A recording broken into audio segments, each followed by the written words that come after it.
Hello there, YouTube. It's Ro here. Thank you for visiting You Grow Ro. If this is your first time here, I hope you'll consider subscribing at the end of this video. If you've been here before, thank you so much for coming back. I appreciate you. Today, I've got some advice for new gardeners. Hear what I got to say in just a moment.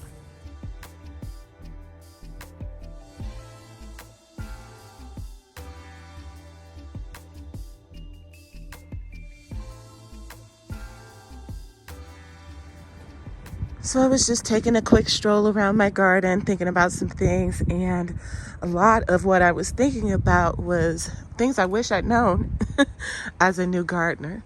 So I'm going to give you a few of those things right now. So this situation of a bed is what prompted this video, because I was looking down at these plants and I'm going to myself, oh yeah, so that's calendula, and over there is lavender, but more of it is coming up over there.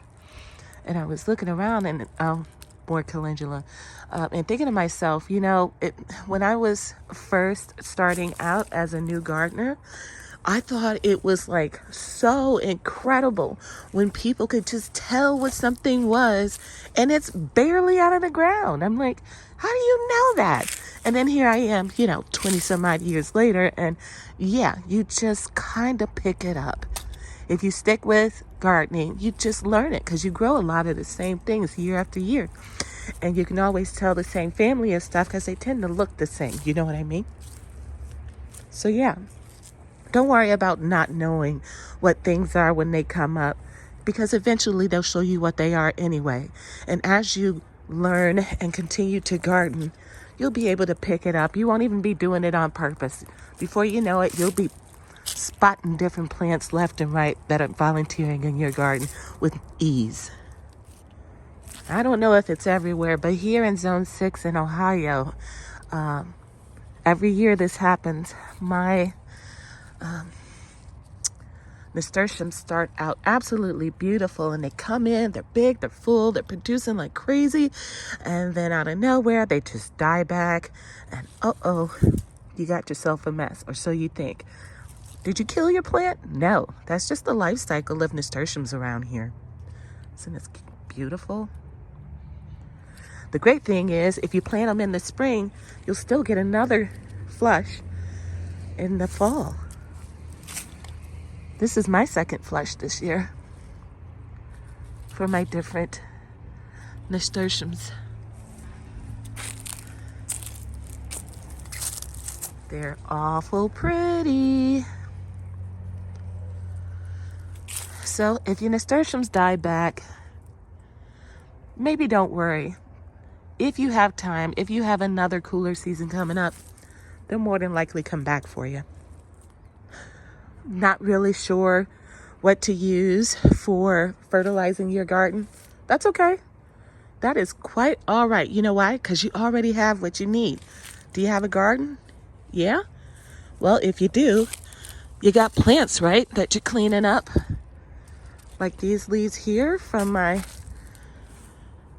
enormous kaleette plants.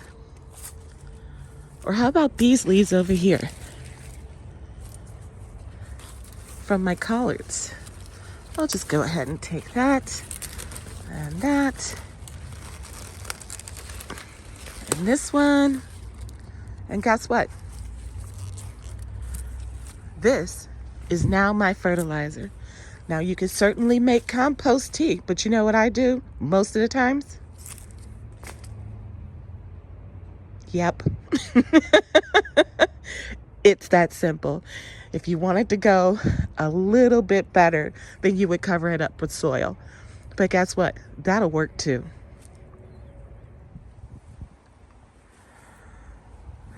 Your garden looking a bit of a mess, and you're wondering how these content creators keep their gardens looking so good and so perfect. Well, you never know. Maybe they have help. Or maybe they pay someone. Me, I do a little bit every time I come out here. Small steps add up, you guys. Same way in life is the same way it works in the garden. You do what you can and you keep it moving. Make priorities, and if something doesn't get done, don't worry. The garden is generally very forgiving. It's the end of the year. You're tired of pickling. You're tired of canning. You're almost tired of harvesting. But you grew all this, and definitely you're going to keep all your food. But what can you do with this that is just, oh so easy, because you just can't be bothered anymore. It's too much. It's too much. After 4 months of doing this, or 5 months, depending on where you are, or even more, you're like, you know what? I need a break. Don't you leave that extra stuff out there. You come and get those last peppers. You grab all those green tomatoes that are out there. Don't even tell me you don't need any more herbs. My advice after, 20 plus years of gardening, grab everything. You don't have to have a plan for it yet. Grab everything. You know why? Because it's crazy easy to take something in the house and throw it in the freezer. Or if it's not that type of food, maybe it's herbs, just let it dry out. Hang it. Throw it in a bag. Like Broke Farmer. Make a seasoning. Store it so that you can process it at a later date. But don't just leave it out here. Get that food you worked too hard to give up on it now. One other thing I want to mention. Perennials are your friend. Perennials are plants that come back time after time, reliably, hopefully for years and years to come, without you having to plant the seed yourself. You plant it the first time, and then after that, that same crop returns time and time again. This, for instance, is a green stalk that I'm trying to turn into strictly perennials. So up top, I have herbs like sage and winter savory, both perennial. Both will come back on their own. I have perpetual spinach. And this whole tier definitely will come back on its own. This third tier, feverfew. Love it. Medicinal. Beautiful. I even love the smell of it. Super productive. You get 2 flushes out of this, at least in Ohio. Gonna come back on its own next year. Chives comes back on its own every year. And down at the very bottom, stinging nettle.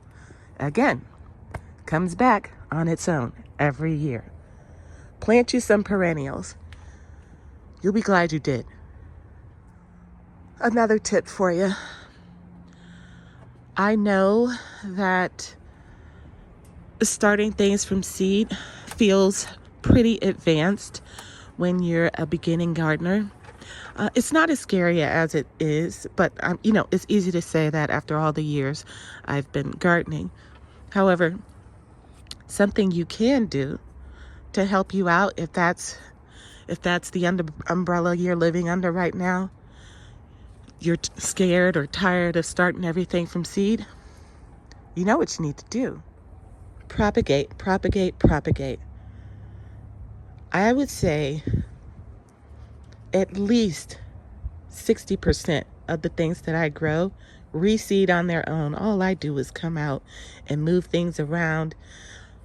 Only plant the seed once, and then the plant keeps returning to me. This here is rose mint. While it is a perennial, which we just talked about, it also readily reseeds.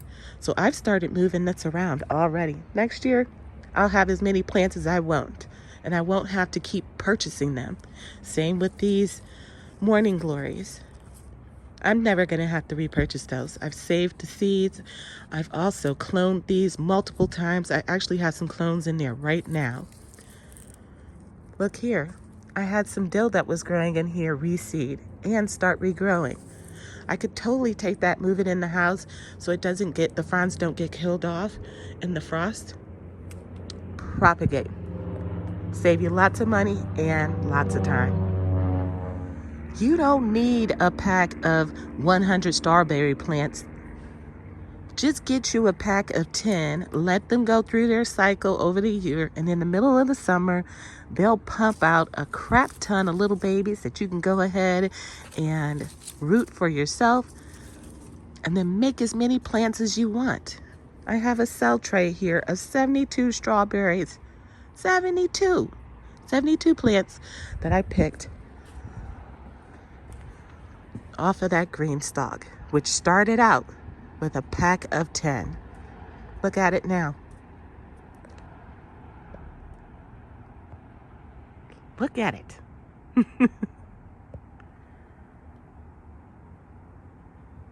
Just buy what you need and propagate the rest. It's easier. Oh, wait. I do have one final piece of advice for you.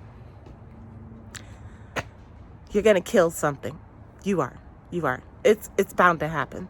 Nothing goes 100% right, ever, especially in the garden. You will be forever learning something new. You will be forever trying new experiments. And that's the beauty of this. So lean into it. If you fail at something, try it again. Give it some thought. Figure it out. It's only seeds, by the way. Now, I guess an argument could be made that it is also your time. But in my opinion, that's time well spent. I could be doing a whole lot worse with my time rather than figuring out what grows best in my yard. All right, friends, I hope I offered you some good tips. I know it was just a couple, but it's getting dark here. The camera's adjusting for it, and I'm going to go in. If you enjoyed the video, don't forget to hit the like button, subscribe, share with your family and friends, and I will see you all in another video on another day. Until then, happy growing, my friends.